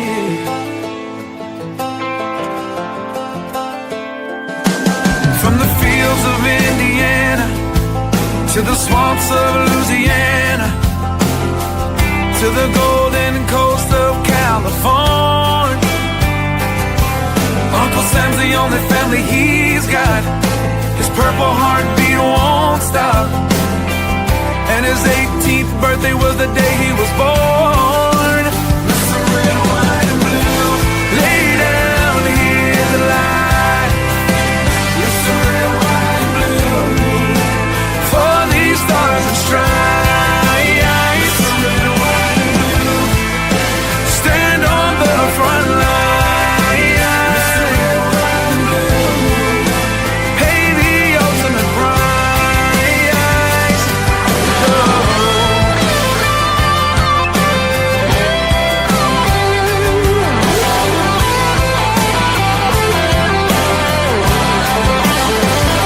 He was the man of the house when he was born. His family is proud but torn. But if you knew him, you would understand. He was raised on how to be brave, just to see the flag still wave. And then he came home with only one hand. He's Mr. Red, White, and Blue, lay down here to lie. Mr. Red, White, and Blue, for these stars and stripes. Stand on these front lines. He'll pay the ultimate price. Lay down his life. Mr. Red, White, and Blue, for these stars and stripes. March in line, march in line. Hey. Hey.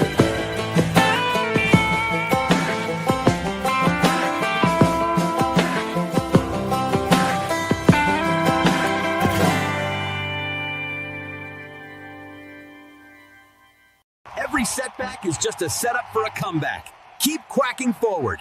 90% of what we worry about in future never happens. Whenever things get rough or it feels like you're at the edge, remember this: storms pass. Tough times don't last, but tough people do.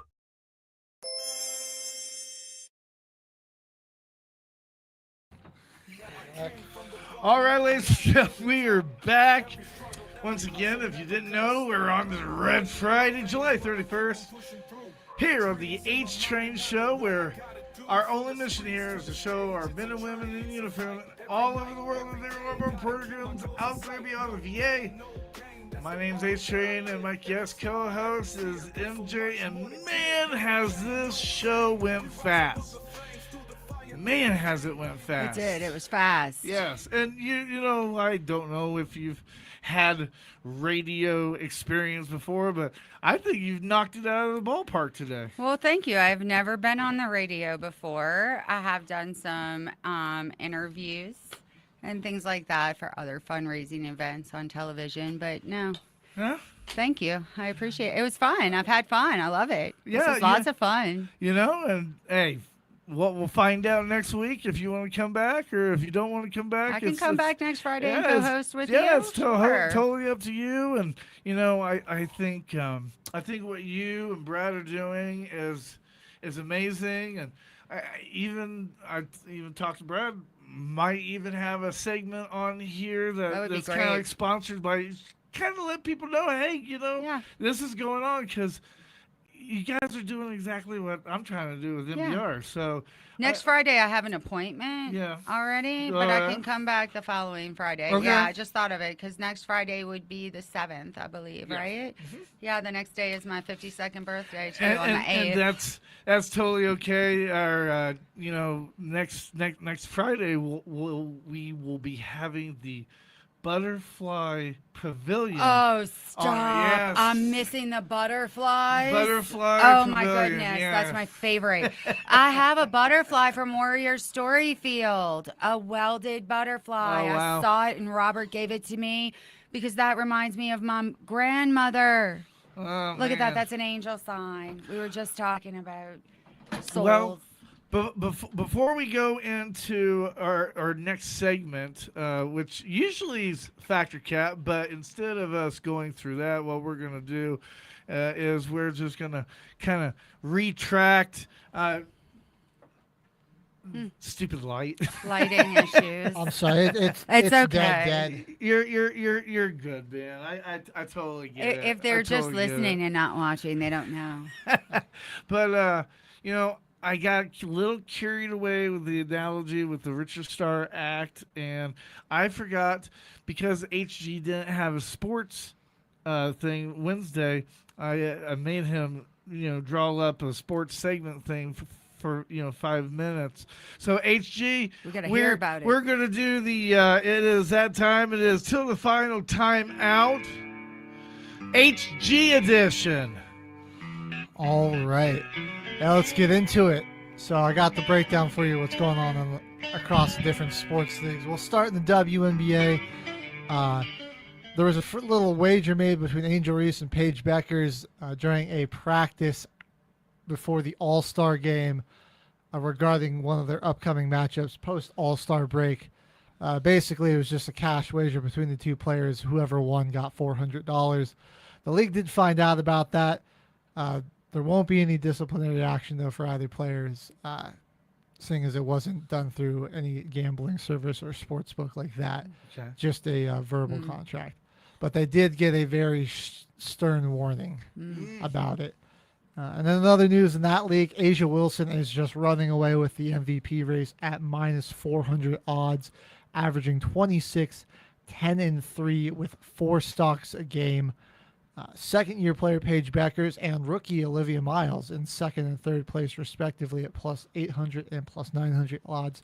But Asia would have to have a tremendous drop in production for anybody to catch her at this point.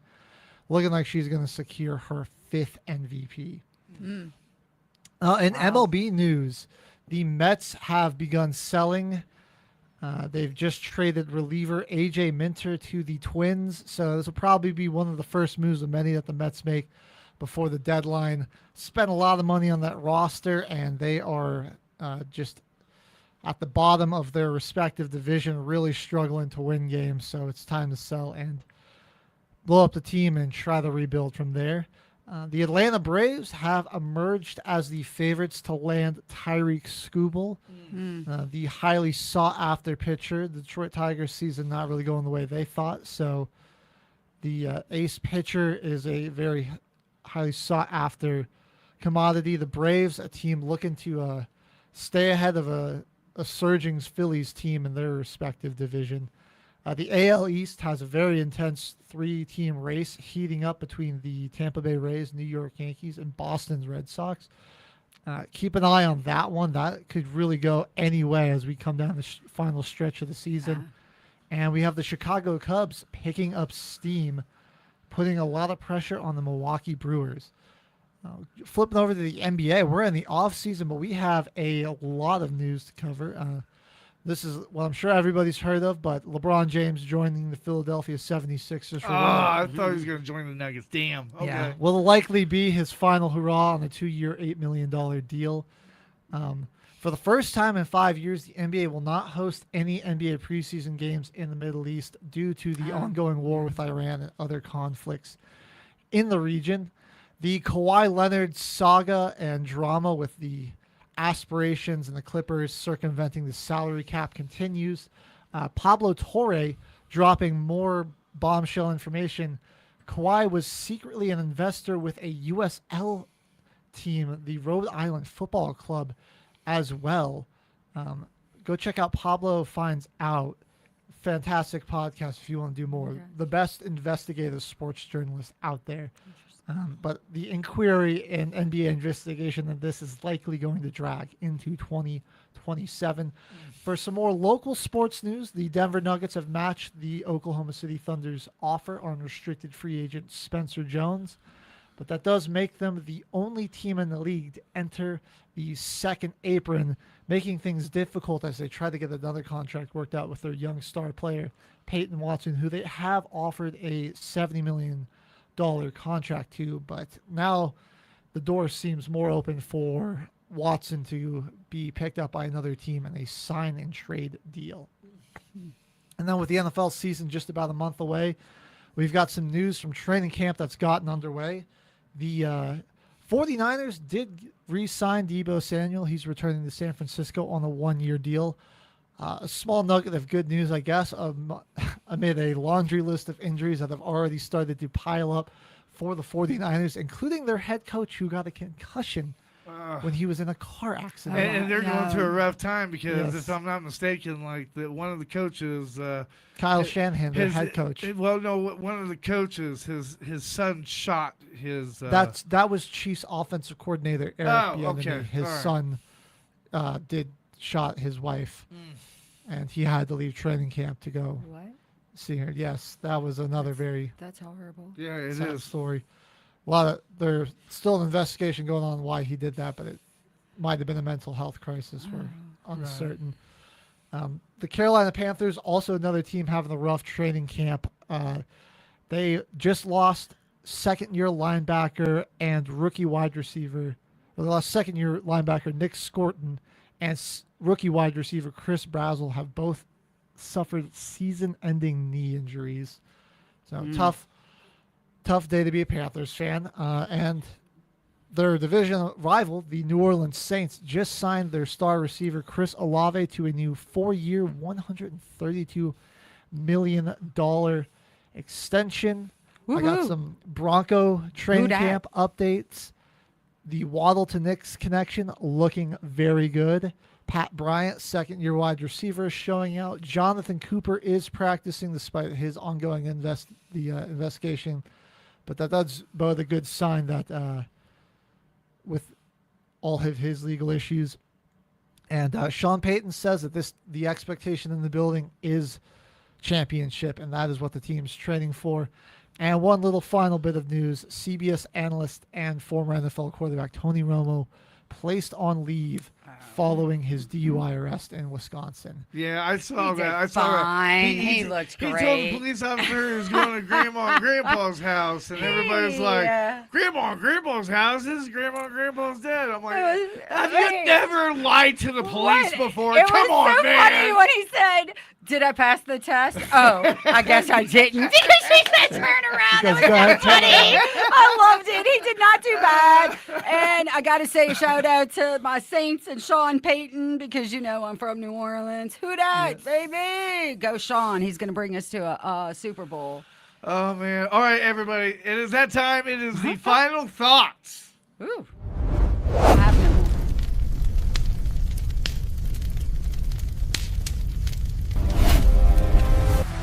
At Project ML, gratitude. Our mission is simple, to give motorcycles to veterans who need the kind of peace and freedom that only a ride can give. We sponsor charity events and rides to generate donations and fund the acquisition of some bikes, while direct bike donations make up the rest. We seek to provide a little motorcycle healing to capable vets. All right, ladies and gentlemen, it is that time. It is. What did you guys learn today? I'm going to start with you, Jake, because you're the guest. What did you learn today? Oh, well, I had no idea that today was the day, almost 51 years ago, that Jimmy Hoffa went missing. Right? Yes. Right? Isn't that so crazy? That was pretty crazy Right? to learn. Yeah. And HG, I learned today, HG didn't know who Jimmy Hoffa was really. That's the other thing. Apparently, people born in the very late 1900s no longer know Jimmy Hoffa. So I learned those things. We're getting old, Joel. Hey, I learned yesterday on TikTok that Albert Einstein was working with the FBI. Listen, don't even get me started on things like that, because then I'm going to have to go into like, wait, Picasso was alive during our time? What? HG, what did you learn today? Well, just to follow up on what she said, you want to know what will really blow your mind? Mm-hmm. The Star Wars came out before the last execution by guillotine in France. What? Wow. What? The first Star Wars movie released before... What year was that? 1970 what? 78. 78. And okay. like a year later, the last person executed by guillotine in France. Wow, was that's interesting. 79. Wow. What an interesting correlation, too, to take a guillotine and Yoda and put them together. Right? Oh, man. All right, well, it is that time, everybody. We're getting ready to head out, but as always, Beaker has a weekend safety brief for you. Stay smart, stay safe, be legendary. Know before you go. Don't drink and drive, and don't drive distracted.